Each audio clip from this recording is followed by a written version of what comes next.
Yolda çarşıya uğrayacağım. Ama çarşıya uğramadan önce ara sokaklardan gittiğimde bir kilise gördüm. İçeride ayin vardı. Dedim ben bunu kaçırmam. Ama maalesef kaçırdım ayini. İnsanlar çıkıyordu. Bir kalabalık vardı kilisenin önünde. Dedim bir gireyim bakayım. Burası zaten dilek şeyi. Ne deniyor? Mumları yakıyorlar, dilek falan tutuyorlar ya o. İçine şöyle bir göz attım. Hakikaten güzeldi. İsmini sordum. Adam ismini söyledi ama Dukrice Pro, Veçe Bugu Bugu bir şeyler söyledi ama onu unuttum bile yani. Hram je posvećen Uspenu Presvete Bogorodice. Okay. In English it's Holy Virgin. Yes. Okay. Thank you sir. Bye bye. Bye bye. Ama görüntüsü, mimarisi ve içi gerçekten güzel, şimdi yalan söyleyemeyeceğim kilise diye. Güzel yani. Adamlar yapmış binayı, çok estetik. Mimarisi güzel, sanatsal, resimler falan. Şimdi biraz önce kilisenin ismini sordum ama bir şeyler söyledi işte, bıcı bıcı anlayamadım. Sonra baktım papaz orada, siyahları giymiş. Dedim papaz, father. Bu kilisenin isminin adı dedi Kutsal Bakire Kilisesi. Dedim Bulgarcasını da kameraya çeksem, dedi yüzümü göstermezsen söylerim. Biraz önceki ses papazın sesiydi. Sağ olsun insan evladıymış, bana bunun İngilizcesini de verdi. Hem anısı olmuş olacak bunun, hem de hakikaten içi çok güzel. Şöyle girişine gidip göstereyim, girişinden. İlk önce tabii şöyle bir kapımız var. Ya kıskanıyorum bazen kiliselerin bu böyle şeylerini ya. Tabii izleyenler bana kızmasın. Şeyi çok hoşuma gidiyor böyle. Mimarisi de tabii ayrı olduğu için, bizimkinin de mimarisi güzel de böyle sanatsal ya, resimler falan. Bunlar çok hoşuma gidiyor. Şurada böyle bir hediyelik eşya yerimiz var. Başka neyimiz var? Evet, yine aynı. Tabii ben bunları okuyamıyorum. Neymiş? 14. yüzyılda başlanmış. Zvornik. Neyse bunu daha sonra anlatırım. Ben ilk önce bir görüntüsünü şey yapayım. Of Jesus Christ. Burası ne şimdi? Rahatsız da etmek istemiyorum ama.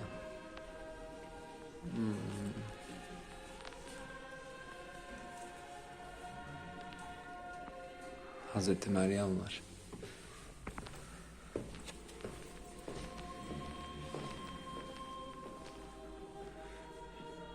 Tabii bu kişilerin kim olduğunu bilsem daha iyi olurdu ama yazıyor ama ne yazıyor onu anlayamıyorum.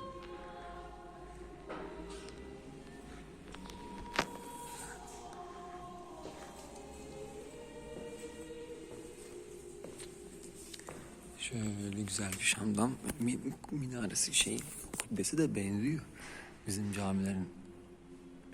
Sadece yukarı çeksem burası ne camisi desem çok fazla kişi tahmin etmeye çalışırdı bilmem ne camisi diye, ama değil. Burası bir kiliseymiş.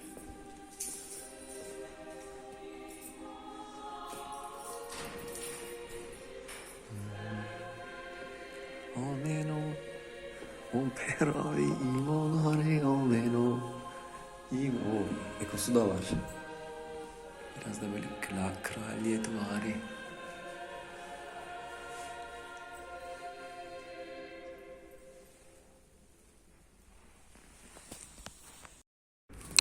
Tam anlatıyordum kiliseyi. Bir tane teyze bıcı bıcı bir şeyler dedi. Close dedi, anladım, kapatıyorlarmış. Meğerse ibadetten sonra kilitliyorlar yine kiliseyi. Tam anlatacaktım içeride ama anlatmama izin vermedi. Neyse ki Allah'tan gezerken kaydetmiştim. Şimdi ben önemli gördüğüm yerleri sizlere anlatayım. Bir kere bunun İngilizcesi The Cathedral Temple of the Ascension of the Holy Mother of God. Yani aslında Meryem Ana, o Holy Virgin Mary dediği Meryem Ana Katedral kilisesiymiş. Burada inşasından bahsediyordu. Neredeydi? Bir saniye. Evet, şurada. 8 senede tamamlanmış. 1874'ten 1882 yılları arasında. Hatta Metropoliten Dionysius II. İliceviç zamanında tamamlanmış. Mimari yapısını kim tasarlamış? Anton Nemardović. Orijinal olarak adam etnik olarak Hırvatmış. Tamam. Bunun dışında söyleyebileceğim. Militarist mühendisler inşanın tamamlanmasında yer almış. Yani askeri mühendisler. Avusturya Macaristan İmparatorluğu dönemine zaten denk geliyor. 1874 ile 1882. O dönemdeki Avusturya Macaristan askeri mühendisler tamamlamış. Bunun dışında 1882 Ağustos'unda bittikten sonra kilise Meryem Ana'ya adanmış. Meryem Ana adına yapılmış bir kilise. Mostarlı Marko Gregoviç tarafından boyama tamamlanmış ve iç boyamayı ise kim yapmış? Zaten bizim daha çok merak ettiğim buydu. Bunları kim yapmış? Bunları ise Stefan Subonović. Stefan Subonović'i merak edenler okuyabilir. O yapmış ikonları. Bunun dışında bakalım. Dionisi II. İlceviç ve Mustafa Paşa diye birisi varmış. Görünce şaşırdım. Böyle bizimkilerden bir isim. Dedim kimmiş bu Mustafa Paşa? Mustafa Paşa müteşarif ve bu ikisinin yanında diğer konuklarla beraber açılmış. Bittikten sonra da zaten kilise işte bahsettiğim gibi Meryem Ana'ya adına adanmış. Meryem Ana'ya adanmış bir Hazreti Meryem'e adanmış bir kiliseymiş. İsmi de tekrardan söylediğim gibi şu. Meryem Ana'nın yükselişi.